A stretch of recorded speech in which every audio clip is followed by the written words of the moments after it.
going on record, you speak. Please. Honorable Chairman, I thank you for this opportunity to speak on this most important subject of the economic health of this country. Sir, the essence of the criticism from the opposition benches, led in the main by former Finance Minister Mr. Chidambaram and Honorable Member Mr. Derek O'Brien, is that there is no point in the present government tom-tomming about India's high growth rate. When the ground reality, when on the ground, this high growth rate has not translated into indicators vital for the poor, such as high employment and low inflation. Sir, Mr. Chidambaram, as usual, has shifted the goalpost. But this shift is heartening in one respect. In April this year, citing the World Bank's latest GDP estimate for India, he attacked the government and he said that it was only Mr. Modi who was boasting about the economic growth rate in the country. The World Bank development update, which he relied on, had cut India's growth forecast to 6.3% from the earlier 6.6%. Mr. Chidambaram, however, has been repeatedly wrong about his economic forecasts regarding the NDA government's policies and programs. Again, the World Bank estimates have proved to be hopelessly wrong, and in the last 2 quarters, India's growth rate has been very impressive and way above the world average growth rate at 7.6% and 7.8%. Now, sir, Mr. Chidambaram, in a clear case of what can only be called convenient amnesia, he now accepts the growth rate. He doesn't dispute these figures, though he earlier did, and criticized us for boasting about it and predicting this high growth rate. So now he has moved on from his blind reliance on foreign forecasts about India's growth, but he laments now that what use high growth rates if high unemployment and high inflation persist. Now, sir, on employment, Mr. Chidambaram relies upon the periodic labor force survey. So it's a very good survey. It has got good methodology and its data is unexceptionable. So let us go by the PLFS data. First, sir, the data reflects, and sir, I'm afraid I'll have to read this out because there are figures involved. Normally, I don't like reading it out. Normally, I like to address it ad hoc, extempore. But sir, I'll read it out.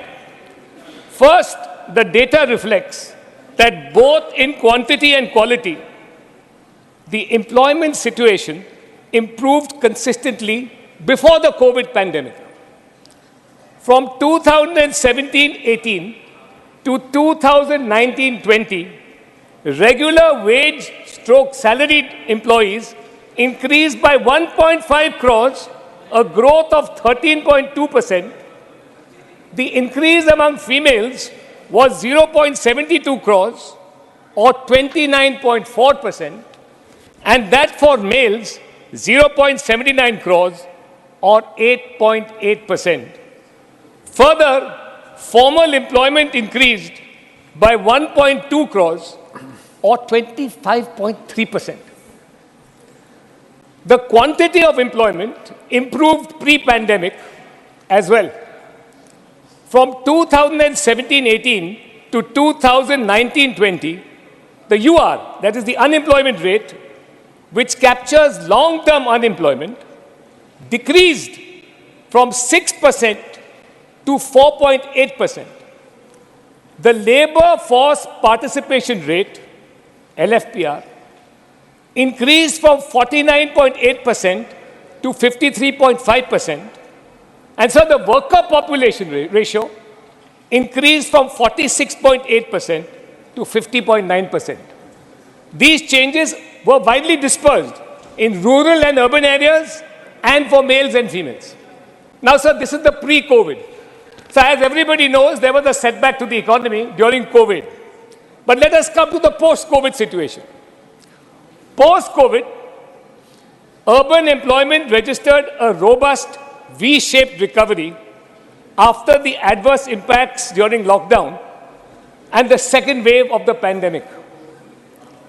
Compared to the October-December 2019 quarter, in the April-June 2023 quarter, so worker population ratio increased from 44.1% to 45.5%. And sir, the labor force participation ratio from 47.8% to 48.8%. And sir, unemployment rate declined from 7.8 to 6.6%. So as urban areas were most affected by the pandemic, the complete recovery in employment in urban areas is crucial.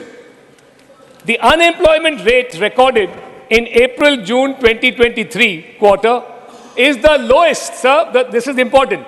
The unemployment rate recorded in April-June 2023 quarter is the lowest over the last 5 years. Sir, the annual PLFS, which Mr. Chidambaram relies upon, the survey data, which covers both rural and urban areas, also shows complete recovery in employment post-pandemic.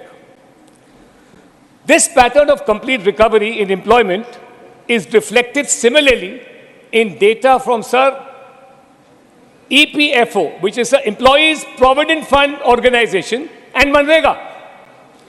The monthly EFPO data discloses, and this is again a very important statistic, that the net additions in August 23 as being 116% higher than in December 2019. Honorable Chairman, you know that this EPFO data, the additions to it is employees' contributions. 116% additions to the EPFO reflect the quantum of employees that have arisen, the quantum of employment, therefore, that has risen. The demand for work, sir, this is also very important, under Manrega in December 2022 is half the demand in 2023. So Manrega is when people are desperate for work. They have no other work. It is now half the demand. This shows that the demand for distress work has declined sharply in rural areas. So finally, sir, as per PLFS, again the same survey which Mr. Chidambaram relies upon, the unemployment rate for persons, this is an overall picture, the unemployment rate for persons aged 15 and above at the all India level decreased to 3.2% only, sir, in 22-23 from 4.1% in 21-22. So that's the state of the unemployment which Mr. Chidambaram harps on. So then as regards inflation, as per data released by the National Statistic Office, the NSO, the consumer price index was 4.25% in May this year, 4.81% in June this year, and 5.02% in September, well before Reserve Bank, well below Reserve Bank India's upper tolerance limit of 6%. So we have been below 6% continuously, sir. And so ultimately the ultimate test, sir, forget figures and statistics. Employment, sir, and inflation are matters of great concern to the poor. Overwhelmingly, the only test about whether unemployment and inflation is hurting people are the election results.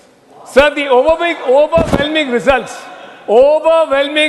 show, sir, that people are satisfied with employment and inflation levels. Sir, a former British Prime Minister is alleged to have said that there were 3 kinds of lies. Lies, damn lies, and statistics. So, Mr. Chidambaram, is an excellent juggler of facts. I leave it to members of the House and others watching this debate to decide which category do Mr. Chidambaram's statements fall within. So perhaps it merits emphasis that as finance minister, Mr. Chidambaram presided over some of the greatest scams this country has seen, which devastated our banking sector, ruined investors, and severely retarded economic growth, and the very important indicators of employment and inflation, which he has so eloquently waxed about in this House.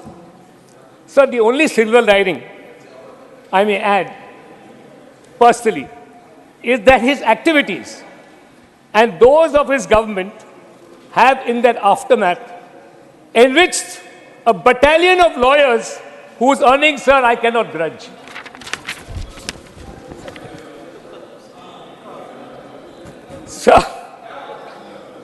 Now, sir, Honourable Member Mr. O'Brien, being a leader from a regional party, the TMC, has struck a parochial note, sir.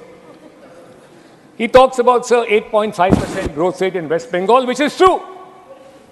Can't deny that. So being a member of a national party, I have all India concerns.